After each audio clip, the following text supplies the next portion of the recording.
Academica Media.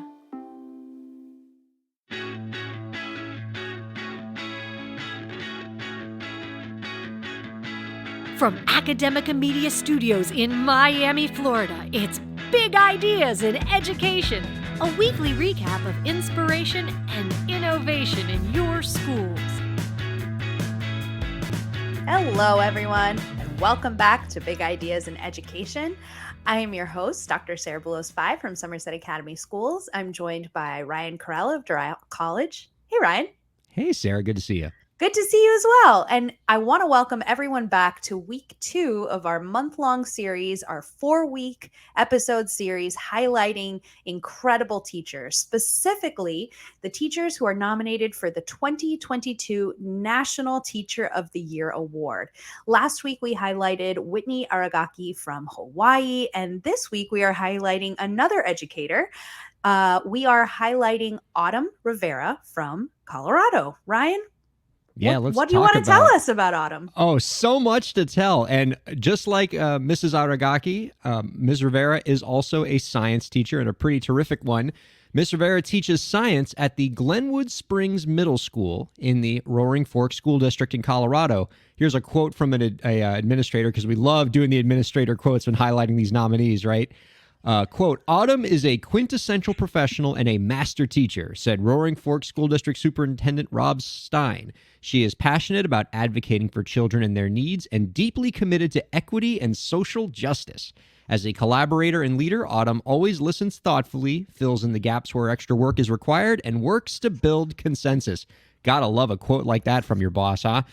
A big theme in Ms. Rivera's teaching philosophy, Sarah, is imploring to her students that they don't have to wait until they're adults to make a difference in the world. Recently, she worked with her students to sell baked goods, ornaments, and T-shirts to help save a mountain lake in nearby Garfield County from development. Her students succeeded in the goal, as Colorado Governor Jared Polis announced late last year that the lake would be turned into a state park. Wow, that's fantastic. Right? Look at that, making change happen. Another thing from her story that I thought was pretty cool, Sarah, was as part of her material, she shared a great story with Chalkbeat about a lesson she learned in relating to students about the importance of listening. This is a direct quote from her. I was contacted by a parent at the beginning of a school year a few years ago because her son was not enjoying my class. I wasn't sure what was going on, and to be honest, I assumed the child was making up the story. I pulled the student out in the hallway the next morning and asked him more about what was going on. As he started talking, my initial reaction was to interrupt. Pardon me. That's okay. But something told me to stop and just listen. During his story, I realized I was completely in the wrong. I had done something to hurt his feelings. I was harsher than I should have been when he came late to class one day, and would have never known had he not brought it to my attention. I profusely apologized and asked if we could start again, and he agreed. From that simple apology came a student-teacher relationship that lasts until this day. He worked so hard in my class, and after that, and was the only person who came to every single one of my online check-ins during the early days of COVID-19. That interaction taught me not to assume what is happening in a child's life, but instead to stop and listen. I love this story for so many reasons, Sarah, chief among which is I think all of the other teachers out there are just breathing a sigh of relief, knowing that even if a master teacher like Autumn Rivera can still have a learning moment with her students where she realized she made a mistake and fixed it, then like that gives us all a little bit of relief, I think.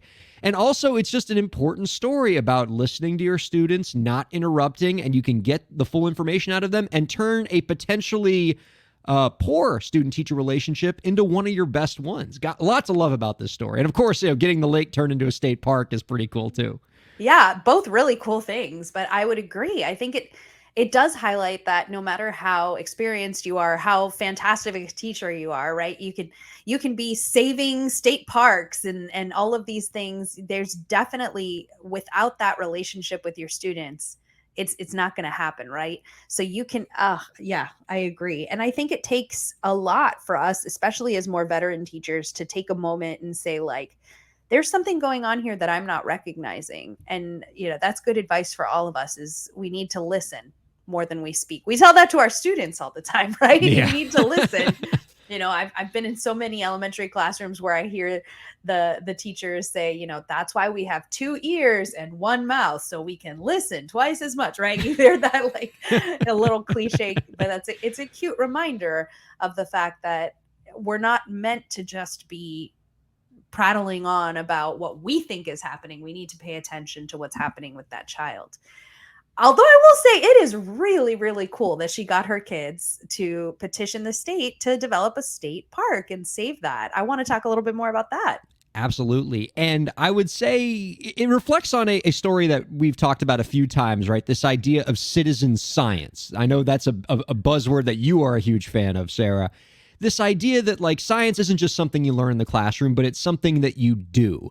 And I'm guessing that while the article that I was sharing here talks about the students selling baked goods and T-shirts, I'm guessing the students would not have been successful in their goal to protect this lake unless they learned a lot of science about that lake along the way. And they were perhaps more motivated to learn about the ecology and the biology of this lake because they were working towards an actual goal to make a big thing happen as opposed to just trying to pass a test. So by putting real stakes on the learning, by making that learning something that matters right now for these students and for the future of their state, I can only imagine the incredible learning outcomes that Ms. Rivera was able to achieve with her students as a result. I couldn't agree more. I also think it's really important that the students recognize, far too often, I think, and this is something that comes as a result of something we do in the classroom as teachers, I think far too often students think that the answers to the problems they are working on in school don't matter. And what do I mean by that? Like a math problem, it's just, even if it's a word problem, right? The answers to those problems that don't matter, they're very low stakes. I remember being in a social studies class and working with students talking about, and the exact topic escapes me right now, but it was something that was going on in real time, right? It was something that was happening in history at that moment. And having this conversation with the students, and a few students were really excited about the conversation, and some students were really unmotivated about the conversation. And I remember asking them just something about why were they not so motivated to participate, because I wanted to make sure they understood that their feelings and their thoughts on the subject were important. And they would say something like, because it doesn't matter. What is it? I mean, I'm going to get the grade. I'm going to move on. And when they heard that the conversation we were having in class was going outside of the classroom, right? That this was something that I did not want to just be turned in and given a grade, but that we were going to take this information and put it out into the real world. We were going to contact the legislators or whatever it was, because I'm sorry, I forgot the exact example. But when we started talking about the real life implications of their voices and their thoughts, some of them were really hesitant in the sense that they didn't really believe it, right? They were like, nobody's going to listen to me. I'm just a 6th grader from, wherever. Nobody's going to listen to that. And then we started talking about examples where kids' voices have made a difference, have made policy differences, have made actual difference in the world. And then they start thinking, could I be one of those kids? Am I one of, and I think it is so important for students to know how their voice matters and how what they're doing makes a difference in the world. I don't know the exact wording that you said, but you said something about how they don't have to wait to be older to be in the real world or something like that. Yeah, they don't have to wait until they're adults to make a difference. To make a difference. And that is so important, that they have the power to make a difference right where they are. Without question. And in a lot of ways, because we've chronicled on this program stories of students driving efforts in their states to affect policy change, whether it was a group of students helping spearhead I think it was Illinois, allowing students to treat mental health days as excused absence. That was in a lot of ways a student-run effort. I think students often feel like they have less power than adults as opposed to the same amount of power of adults in affecting change. But in a lot of ways, they can have more power than adults, because when students come into the policy arena, you can't accuse them of having like some kind of bias, right? Like, Right. oh, you can never say that a 13-year-old kid is being paid off by some special interest. Like, no, they all they care about is the actual policy. And so when they are in a legislator's office, they can come off very credible, especially when they have a great teacher who's going to make sure they're armed with every single fact that they need to have.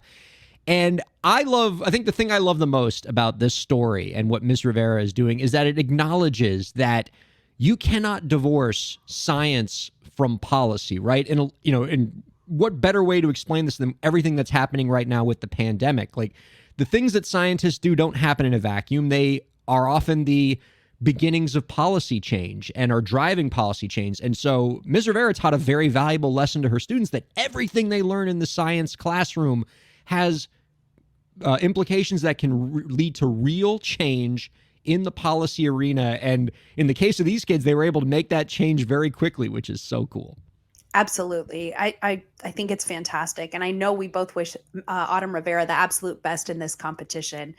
I am so excited about this series. This is, again, our second in a 4-week series on celebrating teachers through the National Teacher of the Year Award campaign.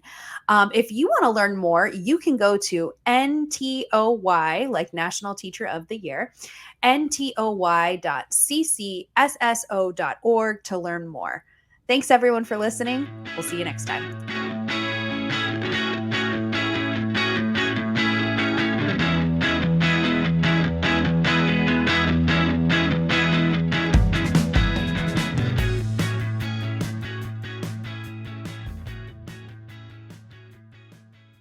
The views expressed on the preceding program have been those of the hosts and guests and do not necessarily reflect the views of Academica, its clients, staff, affiliates, or advertisers.